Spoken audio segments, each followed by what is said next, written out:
किंतु जो कारण पोड़ी दिगला ता पछरे बहुत किछि शक्ति अच्छी। देखो गोटे आड़ू कुआ जाउछि तांकू मारिबाटा ठीक नहीं आउ एठी तांकू जो मरा गला दुई संतान को जदि पिला मानन को जळे की मरा गला जने व्यक्ति को जळे की मरा गला ए एते क्रूरतार एठी कथावार्ता हो ना ए जो नरघातक ए जो अमानविकता गोटे काम होइछि राक्षस पणिया जोटा एठी काम करा जाइछि ए विषय रे चर्चा हो ना गोटे समाज रे गोटे मनुष्य को पुड़े की मारवा घटना एठी कथावार्ता करा जाने किंतु एठी कथावार्ता करा जाउछि जे तांकू काहे की मरा गला आ सेटा भी आपण माने देखंतु जो कारण गुडा को एठी माने डिस्कस करूछंती से कारण गुडा को भी आपण माने देखंतु मु आपण को कहबी गोटे गोटे कारण जो कथा करिवे आपण केते एटा न्याय संगत केते एटा ठीक आपण माने कहबे ठीक अछि कारण से कोन कहउछ देखंतु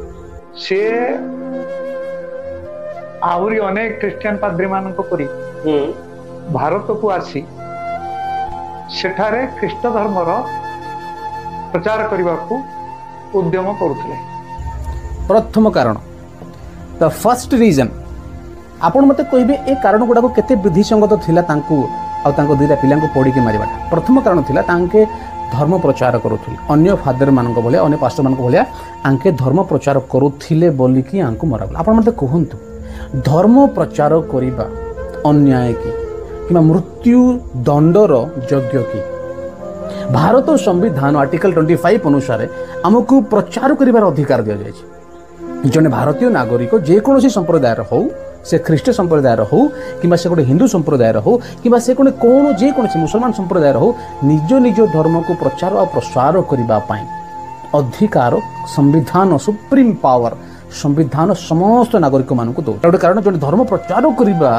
कौन मृत्यु दंडर योग्य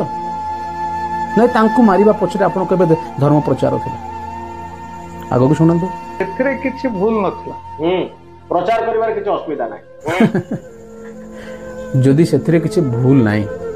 काहे मार